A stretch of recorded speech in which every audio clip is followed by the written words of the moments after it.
खबर। देखिए भारत एट 7 खबर राज्यों की डीडी न्यूज पर।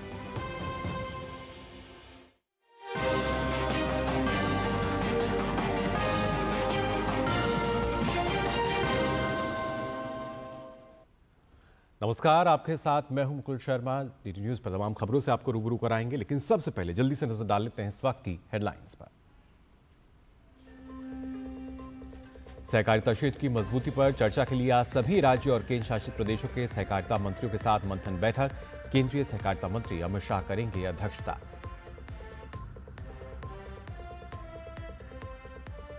कोलकाता में लॉ कॉलेज की छात्रा से गैंगरेप के बाद विरोध प्रदर्शनों का सिलसिला तेज। आज बीजेपी की जांच समिति करेगी पश्चिम बंगाल का दौरा।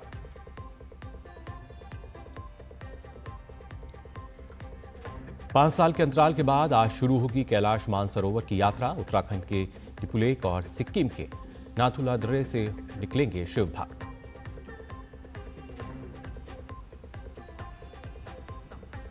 उत्तराखंड और हिमाचल में भारी बारिश से जनजीवन पर असर। आज भी दोनों राज्यों में रेड अलर्ट। शैक्षणिक संस्थान बंद। आगामी 2 दिनों में मध्य और उत्तर पश्चिम भारत में तेज बारिश की संभावना।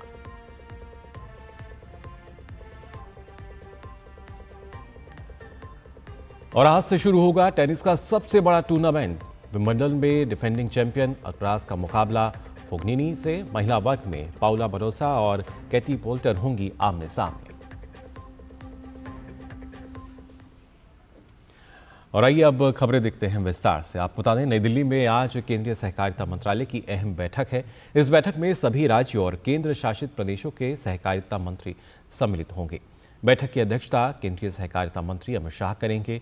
इस बैठक में सहकारिता मंत्रियों के साथ साथ सहकारिता विभागों के अतिरिक्त मुख्य सचिव, प्रमुख सचिव और सचिव भी शामिल होंगे। बैठक में सहकारी क्षेत्र को मजबूत करने और भविष्य की कार्य योजना पर चर्चा की जाएगी। साथ ही सहकारी क्षेत्र में मानव संसाधन विकास, प्रशिक्षण, क्षमता निर्माण और त्रिभुवन सहकारी यूनिवर्सिटी की स्थापना को लेकर भी विचार विमर्श होने की उम्मीद है। ये बैठक प्रधानमंत्री नरेंद्र मोदी के सहकार से समृद्धि के दृष्टिकोण को सामूहिक प्रयासों के माध्यम से आगे बढ़ाने के लिए साझा समझ और समन्वित रणनीति विकसित करने में मदद करेगी। खबर पश्चिम बंगाल से। दरअसल कोलकाता में लॉ कॉलेज की छात्रा से गैंगरेप की घटना को लेकर विरोध प्रदर्शनों का सिलसिला तेज हो गया है। इस बीच भारतीय जनता पार्टी की ओर से बनाई गई जांच समिति आज पश्चिम बंगाल का दौरा करेगी। इस समिति में भाजपा सांसद सतपाल सिंह, केंद्रीय राज्य मंत्री मीनाक्षी लेखी, भाजपा नेता बिप्लब कुमार और मनन कुमार मिश्रा शामिल हैं। इनमें से अधिकतर लोग कानून के जानकार हैं। भाजपा की इस जांच समिति का उद्देश्य मामले में सत्य तथ्य का पता लगाना है।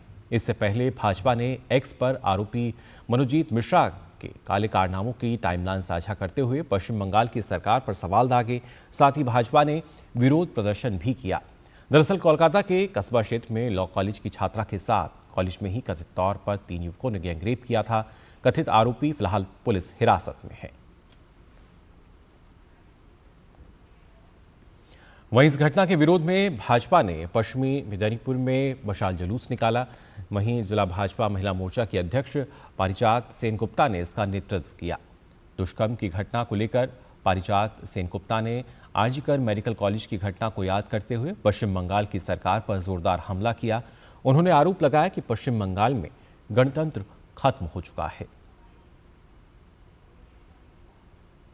अभी आरजीकर का जो घटना हुआ था उसका याद अभी ताज़ा है। कलकत्ता में फिर एक वैसा ही बहुत ही गंदी तरीके से जो कांड हुआ है कस्बा लॉ कॉलेज में एक लॉ की स्टूडेंट के साथ। उसी के यूनियन का एक छात्र परिषद का जो लीडर है टीएमसी का, उसने एकदम से, जैसे कि सबको पता है कि ना बोलने का किसी को राइट नहीं है, गणतंत्र यहाँ पे है ही नहीं। ये टीएमसी का जो इच्छा है किसी भी चीज़ के लिए, वो उनको किसी भी तरीके से हासिल करना है। ये जो कल्चर हो गया है सारे बंगाल में, उसी का ऊपर का नेता लोग जो है वो लोग इनको छूट दे रखा है कि आपको हम सब कुछ प्रोवाइड करेंगे, आप सिर्फ वोट हमारा करवाते रहिएगा। टीएमसीपी का छात्र यूनियन बजाय रहना चाहिए। और बात कैलाश मानसरोवर यात्रा की, जो कि 5 साल बाद आज से फिर से शुरू हो रही है। ये यात्रा उत्तराखंड की लिपुलेख दर्रे और सिक्किम के नाथुला दर्रे से होकर गुजरेगी। करीब 750 श्रद्धालु इस बार पवित्र स्थल की यात्रा करेंगे। वहीं उत्तराखंड में लिपुलेख दर्रे से 5 जत्थे जाएंगे, जिनमें से प्रत्येक में 50 यात्री शामिल होंगे, यानी कुल 250 यात्री। वहीं नाथुला दर्रे से 10 जत्थे जाएंगे, जिनमें भी प्रत्येक में 50-50 यात्री होंगे, यानी कुल 500 यात्री। पहला जत्था 10 जुलाई को लिपुलेख दर्रा पार कर चीन में प्रवेश करेगा। कैलाश मानसरोवर की ये यात्रा भगवान शिव के निवास कैलाश पर्वत और मानसरोवर झील तक जाती है। ये यात्रा न केवल हिंदुओं के लिए बल्कि बौद्ध और जैन धर्म के अनुयायियों के लिए बहुत महत्वपूर्ण है। उनके लिए भी एक पवित्र तीर्थ स्थान के रूप में मान्य है। यात्रा के दौरान कैलाश पर्वत की परिक्रमा 3 दिन में पूरी होती है। ये परिक्रमा करीब 4600 मीटर ऊंचे तारबुचे घाटी से शुरू होती है। इसमें मानसरोवर झील की परिक्रमा भी शामिल है, जो कि 320 वर्ग किलोमीटर में फैली है। ये यात्रा कैलाश पर्वत की परिक्रमा के साथ साथ की जाती है। आज से शुरू हो रही ये यात्रा अगस्त तक जारी रहेगी। इस यात्रा के माध्यम से भक्तों को एक दिव्य और आध्यात्मिक अनुभव मिलता है। वहीं आगामी 3 जुलाई से शुरू होने वाली अमरनाथ यात्रा की सुरक्षा सुनिश्चित करने के लिए प्रशासन तैयारियों में जुटा हुआ है। इसी क्रम में एक एहतियाती प्रयास के तहत भारतीय सेना, सीआरपीएफ, जम्मू कश्मीर पुलिस और जेकेएसडीआरएफ, जम्मू कश्मीर राज्य आपदा प्रतिक्रिया बल की ओर से जम्मू श्रीनगर राष्ट्रीय राजमार्ग पर समरौली तोलडी नाला में एक संयुक्त मॉक भूस्खलन अभ्यास आयोजित किया गया। वहीं अमरनाथ यात्रा पर रामबन के सीएमओ ने बताया कि हर साल की तरह अमरनाथ यात्रा हमारी प्राथमिकता है, जिसके तहत 17 जगहों पर कैंप लगाए जाएंगे, जिनमें लॉन्चमेंट सेंटर और लंगर भी शामिल हैं। तो अमरनाथ जी यात्रा हर साल हमारी प्रायोरिटी रहती है, उसी तरह से इस साल भी हमारी वो प्रायोरिटी है। तो नाशरी से लेके नवयुगा टनल तक मेडिकल फैसिलिटी से रिलेटेड हमने 17 ऐसी जगहों पे हमारे कैंप्स लगेंगे, जिनमें लॉजमेंट सेंटर्स भी है, जिनमें लंगर साइट्स भी है। इन जगहों पे हमारे बाज़ाब्ता मेडिकल कैंप्स लगेंगे, जहां पर हमारे मेडिकल स्टाफ डिप्यूट रहता है, उनमें डॉक्टर्स भी रहते हैं, पैरामेडिकल स्टाफ भी रहता है। और इन जगहों पे हम फ्री मेडिसिन यात्रियों को प्रोवाइड करते हैं। उसके अलावा कहीं पर अगर प्री डायग्नोस्टिक की जरूरत है, छोटे मोटे डायग्नोस्टिक, जैसे किसी को शुगर टेस्ट करना है, बीपी चेक करना है, वो सारी फैसिलिटी सुविधाएं भी इन चीज़ों पर रहती है। इसके अलावा 24/7 हमारी एम्बुलेंस सर्विस भी दोनों जगहों पे रहती है। तो पुख्ता तैयारियां जो हैं वो लगातार की जा रही हैं अमरनाथ यात्रा को लेकर। खबरों में आगे बढ़ते हैं। आपको बता दें, राष्ट्रपति द्रौपदी मुर्मू आज उत्तर प्रदेश के दौरे पर रहेंगी। राष्ट्रपति का ये दौरा चिकित्सा जगत को समर्पित है। राष्ट्रपति आज बरेली के इज्जतनगर में भारतीय पशु चिकित्सा अनुसंधान संस्थान डीम्ड विश्वविद्यालय के 11वें दीक्षांत समारोह में मुख्य अतिथि के तौर पर शामिल होंगी। दोपहर बाद राष्ट्रपति गोरखपुर एम्स के पहले दीक्षांत समारोह में उपस्थित रहेंगी। आज शाम को राष्ट्रपति मुर्मू गोरखनाथ मंदिर में दर्शन और आरती करने का उनका भी कार्यक्रम है। मंगलवार को राष्ट्रपति मुर्मू महायोगी गुरु गोरखनाथ आयुष विश्वविद्यालय का शुभारंभ करेंगी। इसके साथ ही राष्ट्रपति गुरु गोरखनाथ विश्वविद्यालय में ऑडिटोरियम का शुभारंभ और स्टेडियम का शिलान्यास भी करेंगी। गोरखपुर में एम्स होगा ऐसा किसी ने सोचा नहीं था। इसका पहला दीक्षांत समारोह है, जिसमें 61 जो मेडल हैं वो विद्यार्थियों को दिए जाएंगे। 7 को राष्ट्रपति स्वयं मंच से मेडल प्रदान करेंगे। जाहिर है कि पूर्वांचल के लिए ये बड़ी उपलब्धि है। जो फास्ट सर्विसेज यहाँ हैं, एज आई थिंक कि पूरे शहर में कहीं नहीं मिल सकता। एक हार्ट के पेशेंट को जिसको अटैक हो, माइनर अटैक हो, मेजर अटैक हो, वो कहीं जा करके जितने देर में अपना लोग पैसा जमा कराएंगे, प्रोसीजर कराएंगे, उतने में यहाँ आधा प्रोसीजर हो जाता है। महायोगी गुरु गोरखनाथ आयुष विश्वविद्यालय के उद्घाटन 1 जुलाई को राष्ट्रपति द्रौपदी मुर्मू जी गोरखपुर में करेंगी। ये चिकित्सा कक्ष है, जहां आप देख रहे हैं कि ढेर सारी दवाइयां रखी हुई हैं और यहीं से लोगों को दवाइयां दी जाएंगी। पंचकर्म, आयुर्वेदिक, यूनानी और होम्योपैथी सभी दवाइयां यहां लोगों को मिल पाएंगी। देख लीजिए, साफ सफाई का काम चल रहा है, जहां कुछ टूटा फूटा उसको रिपेयर किया जा रहा है। 1 जुलाई 2025 में महामहिम राष्ट्रपति महोदया के माध्यम से इस आयुष विश्वविद्यालय के लोकार्पण होना निश्चित हुआ है। इस लोकार्पण कार्यक्रम में महामहिम के द्वारा वृक्षारोपण होगी, फोटोग्राफी सेक्शन होगा और फोटो गैलरी सेक्शन का विजिट भी होगी। तत्पश्चात लोकार्पण प्रोग्राम में राष्ट्रपति महोदया भाग लेने वाली है। ये ऐसे क्षेत्र है जहां कभी चिकित्सा के लिए लोगों को परेशान होना पड़ता था, लेकिन आज देश दुनिया में चिकित्सक जाएंगे यहां से बनके, इस तरीके की तैयारियां की गई हैं। गोरखपुर में चिकित्सा के लिहाज से अगर देखा जाए तो बेहतर स्थितियां योगी आदित्यनाथ के आने के बाद बनी है। एम्स है, आयुर्वेद चिकित्सा विश्वविद्यालय है और ये यूनिवर्सिटी जो गोरखनाथ ट्रस्ट की है वो है। इस तरीके से तमाम संस्थाएं काम कर रही हैं। उम्मीद की जाएगी कि पूर्वांचल, नेपाल और बिहार तीनों को इससे लाभ होगा। कैमरामैन रामजी वाजपेयी के साथ रामेंद्र सिंह, डीडी न्यूज, गोरखपुर। और आइए बात कर लेते हैं मौसम की भी। दरअसल देश में इस साल मानसून ने तय समय से पहले दस्तक दे दी है। भारी बारिश से मैदानों से लेकर पहाड़ों तक हाहाकार मचा रखा है। मौसम विभाग के अनुसार दक्षिण पश्चिम मानसून ने 29 जून तक पूरे देश को कवर कर लिया, जो सामान्य तारीख 8 जुलाई से 9 दिन पहले है। दिल्ली, बिहार, हिमाचल प्रदेश समेत अन्य राज्यों में भी भारी बारिश हो रही है। देश के कई क्षेत्रों में बाढ़, भूस्खलन और बादल फटने जैसी स्थिति है। मौसम विभाग ने उत्तराखंड के कई हिस्सों में आज भारी बारिश की चेतावनी जारी की है। आज प्रदेश के कई क्षेत्रों में भारी बारिश का रेड अलर्ट है। मौसम विज्ञान केंद्र के अनुसार आज देहरादून, नैनीताल, पौड़ी, टिहरी, उत्तरकाशी, रुद्रप्रयाग, चंपावत और उधम सिंह नगर में भारी बारिश हो सकती है। इसके अलावा अन्य जिलों में भी गरज चमक के साथ तेज बारिश की संभावना जताई गई है। ज्यादातर क्षेत्रों में अगले 3 दिन भारी बारिश की संभावना है। मौसम विभाग के अलर्ट के चलते प्रशासन ने स्कूल बंद रखने के आदेश दिए हैं।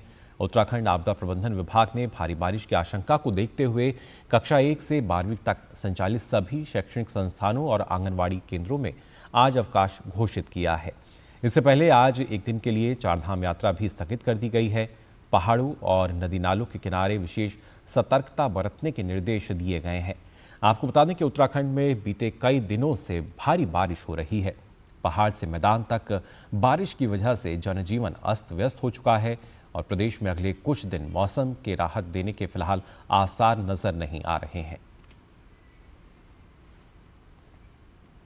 और बात एक और बदलाव की। दरअसल भारतीय रेलवे अपने पैसेंजर रिजर्वेशन सिस्टम को पूरी तरह से बदलने की तैयारी में है। रेलवे मंत्रालय ने इस दिशा में कई अहम फैसले लिए हैं, जो टिकट बुकिंग को तेज, पारदर्शी और यात्री केंद्रित बनाएंगे। रेल मंत्री अश्विनी वैष्णव ने हाल ही में इन सुधारों की समीक्षा की और निर्देश दिया कि टिकटिंग सिस्टम को यात्रियों की सुविधा को ध्यान में रखते हुए स्मार्ट और भरोसेमंद बनाया जाए। इसी दिशा में चार्टिंग प्रक्रिया में सुधार करते हुए भारतीय रेलवे ने तत्काल टिकट और चार्टिंग प्रक्रिया में बड़ा बदलाव किया है।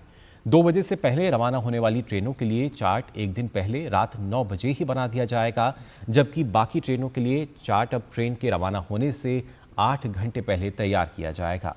अभी तक ट्रेन चलने से करीब 4 घंटे पहले रिजर्वेशन चार्ट तैयार किया जाता था, जिससे वेटिंग टिकट वाले यात्रियों को आखिरी वक्त तक टिकट कंफर्म होने का इंतजार करना पड़ता था। यहाँ उन यात्रियों के लिए एक बड़ी परेशानी हो जाती थी जो दूर दराज की ट्रेन पकड़ने आते थे। वहीं 1 जुलाई से तत्काल टिकट बुकिंग के लिए पहचान सत्यापन जरूरी होगा। रेलवे अपने पैसेंजर रिजर्वेशन सिस्टम को भी पूरी तरह अपग्रेड कर रहा है और दिसंबर 2025 तक नया सिस्टम पूरी तरह लागू हो जाएगा। नए PRS के तहत करीब 1.5 लाख टिकट प्रति मिनट बुकिंग क्षमता होगी। नई सुविधाओं के तहत बहुभाषी और यूजर फ्रेंडली इंटरफेस, सीट विकल्प चुनने की सुविधा, किराया कैलेंडर, दिव्यांगजन, छात्र, रोगियों आदि के लिए एकीकृत विकल्प शामिल होंगे। वहीं तत्काल बुकिंग के लिए जुलाई अंत तक OTP आधारित प्रमाणीकरण भी अनिवार्य होगा। वीरता और विशिष्ट सेवा के लिए 13 नौसैनिकों को नौसेना मेडल से सम्मानित किया गया। ये मेडल उन्हें नौसेना प्रमुख एडमिरल दिनेश त्रिपाठी ने दिया। हमारी संवाददाता अनंता नागर ने इन शूरवीरों से बात की। हमने 36 घंटों के दौरान 2 हाईजैक्ड बोट से 36 लोगों को और 11 पायरेट्स को सरेंडर कराया था और हॉस्टेजेस को बचाया था। हमारी जो नेवी है वो 2008 या 9 से, if I am not wrong, वहाँ पर एंटी पायरेसी एस्कॉर्ट्स और उसमें हमारी नेवी डिप्लॉयड होती है। तो इस ऑपरेशन संकल्प में आपके क्या चैलेंजेस थे? क्या वेदर या कोई एडवर्स पायरेट्स की तरफ से कोई आपके ऊपर फायरिंग हुई वगैरह? हम उस गल्फ ऑफ एडन एरिया में ऑप संकल्प के दौरान करीब 38 दिनों से डिप्लॉयड थे। और चैलेंजेस के लिए मैं सिर्फ इतना ही कहूँगा कि challenges were there, life at sea is not easy and it is full with challenges. बहुत सारी चुनौतियाँ आई, लेकिन हर चुनौती को सामना करने के लिए हमारे पास जो दिए गए स्टैंडिंग ऑपरेटिंग प्रोसीजर्स हैं उनको फॉलो करते हुए एक बढ़िया टीम वर्क के साथ अपने साहस और ऑप्टिमाइजिंग ऑल अवेलेबल रिसोर्सेज को हमने उन सारे चैलेंजेस को ओवरकम किया। We took a decision to foul the propeller by seamanship operation where we streamed a rope with a target behind and manoeuvred very closely. बहुत नज़दीक से उनके बोट के पास हमने मनूवर किया, जिसकी वजह से हमने उन्हें मजबूर किया कि वो हमारे जो पीछे रोप टो हो रही थी उस पर वो चले जाएं। लेमैन को कैसे समझाएं कि आप कह रहे हैं रोप स्ट्रीम किया और प्रोपेलर, तो ये आप मुझे बताइए कि जो पायरेट्स की जो मदरशिप थी अल नईम और जो दूसरी ईमान, उनके प्रोपेलर आपने डिसफंक्शनल कर दी। हमने उन्हें बहुत बार बहुत क्लोज मनूवर किया, फायरिंग अक्रॉस द डेक भी किया, बहुत सारे इल्यूमिनेशन बॉम्ब भी फायर किए, लेकिन वो सरेंडर नहीं कर रहे थे और पूरी तेज़ी सोमालिया की तरफ जा रहे थे।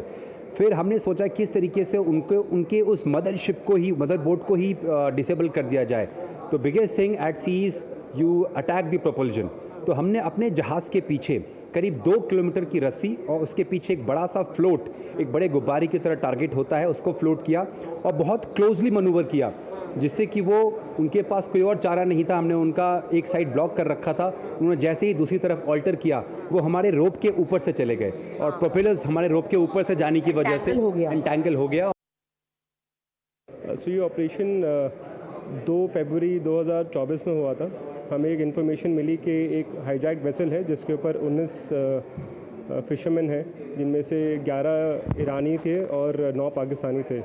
By the time we reached, जब हम पहुँचे वहाँ पे तब 19 ही बचे थे, वैसे 20 थे, एक को मार दिया था पायरेट्स ने। एंड हमने रात को ही उस बोट को इंटरसेप्ट कर लिया था। बाय द टाइम हम लोग सुबह टीम रेडी हो गई थी एंड फर्स्ट लाइट के साथ में हमारी टीम ने लॉन्च किया। एंड उसके बाद हमारी टीम ने बहुत ही जल्दी से एक तरीके से चुपके से उनके पीछे से उनको अप्रोच किया एंड उनको सरप्राइज़ में कैच किया। एंड जैसे उन्हें पता चला मारे, उन्होंने अपनी स्पीड बढ़ाई, but we are catching on to them. हमने उनके साथ साथ में बोट अपनी रखी साथ में, and then without actually firing any round we able to convince them given the fire power we had. हमारे पास जितना फायर पावर था और हमारे पास बैकअप फायर पावर था, तो हमने उनको कन्विंस किया कि उनको रुकना ही पड़ेगा। And finally we are able to board the craft. And boarding जब हुई उसके बाद में हमने बहुत ही जल्दी से पायरेट्स को पकड़ लिया था, उनके हाथ पर बांध के। एंड देन इंटेरोगेट करने पे हमें पता चला कि उनके पास आर्म एम्यूनिशन वैसे ही मिल गया था हमें स्टार्टिंग में ही। एंड देन हमने उन जो हॉस्टेज थे उनको बचाया था उसके। तो जाना आपने बीच समुद्र में कैसे नौसेना के इन वीरों ने अपनी बहादुरी का परिचय दिया। फिलहाल और भी खबरें हैं, लेकिन हम यहाँ रुकने एक छोटे से ब्रेक के लिए जल्द लौटते हैं।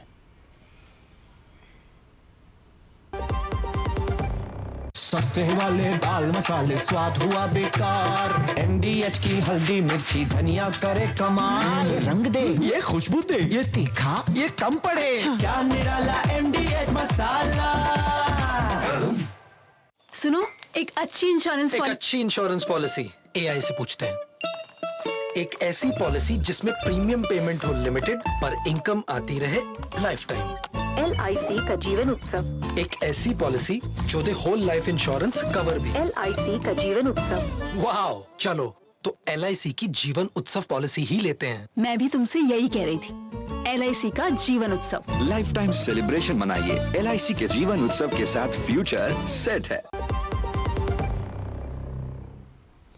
ब्रेक के बाद आप सभी का एक बार फिर स्वागत DD न्यूज़ पर। आइए अब रुक कर लेते हैं खेल जगत की खबरों का। आज से टेनिस के सबसे बड़े और साल के तीसरे ग्रैंड स्लैम विंबलडन की शुरुआत होने जा रही है। पुरुष वर्ग में जहां निगाहें नोवाक जोकोविच के प्रदर्शन पर होंगी, नोवाक अपना 25वां ग्रैंड स्लैम खिताब जीतने की कोशिश करेंगे। वहीं महिला वर्ग में पिछले कुछ समय के दरमियान अलग अलग नामों ने खिताबी जीत हासिल कर इस लड़ाई को और भी ज्यादा रोचक बना दिया है। विंबलडन की जंग, जीत होगी किसके संग? कौन बनेगा ग्रास कोर्ट का चैंपियन? दुनिया भर के टेनिस फैंस के सामने ये एक ऐसा सवाल है जो उनके रोमांच को और भी ज्यादा बढ़ा रहा है। मौजूदा champion Carlos Alcaraz, world number 1 Jannik Sinner और दिग्गज नोवाक जोकोविच जैसे बड़े नाम कोर्ट पर उतरेंगे, तो वहीं महिला वर्ग में कोको गॉफ, आर्यन सबालेंका और कई युवा सितारों की मौजूदगी इस टूर्नामेंट को और भी खास बनाएगी। Jannik Sinner, world number 1 Jannik Sinner अपने पहले ही मैच में लुका नार्डी से भिड़ेंगे। इस युवा खिलाड़ी ने इस साल जबरदस्त फॉर्म दिखाया है और अब उनकी नजर अपना पहला विंबलडन खिताब जीतने पर होगी। सिनर ने अब तक 3 ग्रैंड स्लैम खिताब अपने नाम किए हैं, जबकि 2023 में वो विंबलडन के सेमीफाइनल तक पहुंचे थे। Carlos Alcaraz. World number 2 Carlos Alcaraz के लिए 2025 अब तक शानदार रहा है। वो अपने अभियान की शुरुआत पहले दौर में फैबियो फोग्निनी के खिलाफ करेंगे। अल्कराज की कोशिश होगी कि वो लगातार तीसरा विंबलडन खिताब अपने नाम करें। पिछले साल के फाइनल में उन्होंने नोवाक जोकोविच को हराकर ट्रॉफी जीती थी। नोवाक जोकोविच। दिग्गज नोवाक जोकोविच, जो कि अब तक 7 बार विंबलडन का खिताब जीत चुके हैं और करियर में उनके नाम 24 ग्रैंड स्लैम खिताब हैं, पहले ही राउंड में अलेक्जेंडर मुलर से भिड़ेंगे। उनकी फिटनेस को लेकर भी निगाहें रहेंगी, क्योंकि हाल ही में उन्हें चोट की समस्या से सामना करना पड़ा है। वहीं महिला वर्ग की बात करें तो यहाँ आर्यन सबैलेंका, कोको गॉफ और ईगा स्वांतेक जैसे खिलाड़ियों पर सबसे ज्यादा नजरें रहेंगी। आर्यन सबैलेंका। इस साल फ्रेंच ओपन के फाइनल में पहुंचने वाली सबैलेंका ने अब तक 3 ग्रैंड स्लैम खिताब जीते हैं। हालांकि विंबलडन के खिताब से वो दूर रही हैं। ऐसे में उनकी कोशिश रहेगी कि वो इस खिताब को अपना बनाएं। Coco Gauff. दूसरे नंबर की खिलाड़ी कोको गॉफ डायना यास्टमेस्का के खिलाफ अपने अभियान की शुरुआत करेंगी। गॉफ ने इस साल फ्रेंच ओपन के रूप में बड़ा खिताब जीता, जबकि वहीं 2023 में इस खिलाड़ी ने यूएस ओपन के खिताब को अपना बनाया। ईगा स्वांतेक। पोलैंड की ईगा स्वांतेक, जो कि 5 बार की ग्रैंड स्लैम चैंपियन है, ने भी अब तक विंबलडन के खिताब को अपना नहीं बनाया है। स्वांतेक का विंबलडन में अब तक का सर्वश्रेष्ठ प्रदर्शन 2023 में आया था, जब ये खिलाड़ी क्वार्टर फाइनल तक पहुंचने में कामयाब हो पाई थी। हालांकि मौजूदा फॉर्म को देखते हुए स्वांतेक के लिए खिताब की राह को तय करना आसान नहीं दिख रहा। Sports desk, DD news. Bengaluru स्थित भारतीय खेल प्राधिकरण नेताजी सुभाष दक्षिणी केंद्र आज खेल के क्षेत्र में नई इबारत लिख रहा है। करीब 80.2 एकड़ में फैला ये परिसर आज खेल की अत्याधुनिक सुविधाओं से लैस है। देखिए हमारे संवाददाता सुशील कुमार की ये खास रिपोर्ट। पिछले कुछ वर्षों के दौरान देश में खेल के क्षेत्र में हुआ विकास न सिर्फ अंतर्राष्ट्रीय स्तर पर आयोजित प्रतियोगिताओं में पदक के रूप में, बल्कि देश में विकसित स्पोर्ट्स इंफ्रास्ट्रक्चर के रूप में भी सामने आया है, जिसमें केंद्रीय खेल मंत्रालय के अधीन आने वाले भारतीय खेल प्राधिकरण नेताजी सुभाष दक्षिणी केंद्र बेंगलुरु एक अहम कड़ी बनकर उभरा है। विश्व स्तरीय खेल सुविधाओं से लैस साई एनएसएससी बेंगलुरु में बड़ा बदलाव पिछले एक दशक के बीच नजर आया। करीब 140 करोड़ से अधिक के निवेश के साथ यह केंद्र देश का सर्वश्रेष्ठ और दुनिया के बेहतरीन खेल प्रशिक्षण केंद्रों में से एक बन गया, जिसने देश के लिए बेहतरीन खिलाड़ी तैयार किए। बेंगलुरु साई सेंटर में ट्रेनिंग ले रहे खिलाड़ी भी इस बात को मानते हैं कि यहाँ पर मिल रही सुविधाओं की वजह से उनके प्रदर्शन में इजाफा हुआ है। Lot of improvement has been there and I've heard that there will be much more improvement coming forward. So I think सिर्फ मैं नहीं but also hockey players, Olympic medalists have been here. They've been training here. इधर camps है and also Neeraj have come here. तो हर एक athlete के लिए ऐसा सेंटर बहुत इम्पोर्टेंट है।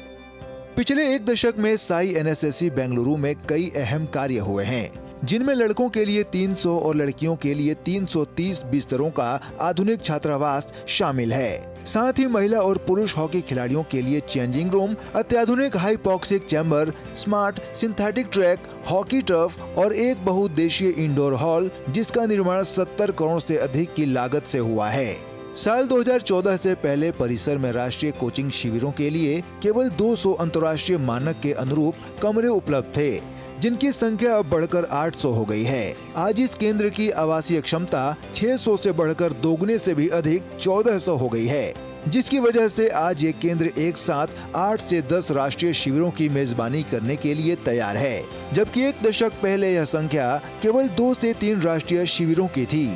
एक वर्ल्ड क्लास एथलीट्स को बनने के लिए फैसिलिटीज़ मेन, इंफ्रास्ट्रक्चर और रिकवरी हम देखेगा तो अभी साई सेंटर्स में बूथ हम आगे चुके हुए, क्योंकि मैं ज़्यादा इंटरनेशनल कंपटीशन गया है ऑलरेडी, यूरोप अमेरिका में ज़्यादा वर्ल्ड क्लास सेंटर में गया ट्रेनिंग के लिए और कंपटीशन के लिए, जो उधर का सेम इंफ्रास्ट्रक्चर और सेम फैसिलिटीज हमको इधर ही मिल रहा है। देश में उत्कृष्ट खिलाड़ियों को तैयार करने की दिशा में भारतीय खेल प्राधिकरण ने साल 2019 में राष्ट्रीय उत्कृष्टता केंद्र NCOE मॉडल पेश किया।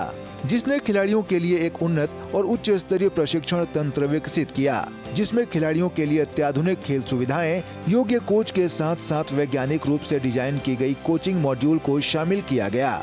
NCOE में प्रशिक्षण प्राप्त करने वाले एथलीटों के लिए हर प्रकार की सुविधाओं का ध्यान रखा गया है, जिसमें विश्व स्तरीय खेल उपकरण, शेफ, कोच, स्पोर्ट्स साइंस, चिकित्सा सहायता, जिसमें फिजियोथेरेपी, मनोविज्ञान, बायोमैकेनिक्स, जैव रसायन और खेल चिकित्सा सेवाएं शामिल हैं। रिकवरी और पुनर्वास सुविधाओं में हाइड्रोथेरेपी, सोना, भाप और आधुनिक उपचार इकाइयां शामिल हैं, जो सभी कुशल पेशेवरों द्वारा प्रबंधित की जाती हैं, ताकि खिलाड़ियों को इंजरी की स्थिति में तेजी से रिकवरी करने में मदद मिल सके, चोट के जोखिम को कम किया जा सके और एथलीटों की सेहत को बेहतर बनाया जा सके। साई NSSC बेंगलुरु ने एथलीटों के साथ साथ पर्यावरण की जिम्मेदारी पर भी एक मजबूत रुख अपनाया है। बेंगलुरु स्थित साई सेंटर में वो हर सुविधाएं मौजूद हैं जो किसी खिलाड़ी को चैंपियन बनाने के लिए काफी हैं। उन्नत तकनीक हो, काबिल कोच हो, डाइट हो या खेलों से जुड़ी अन्य प्रकार की सुविधाएं, यह सेंटर हर मोर्चे पर अंतर्राष्ट्रीय मानकों के अनुरूप है, जो किसी खिलाड़ी के लिए अहम कड़ी साबित होता जा रहा है। कैमरामैन प्रमोद नेगी के साथ मैं सुशील कुमार, DD न्यूज, बेंगलोर। तो फिलहाल के लिए इस बुलेटिन में बस इतना ही। आगे देखिए नया सवेरा गौरव श्रीवास्तव के साथ। मुझे दीजिए अनुमति। नमस्कार।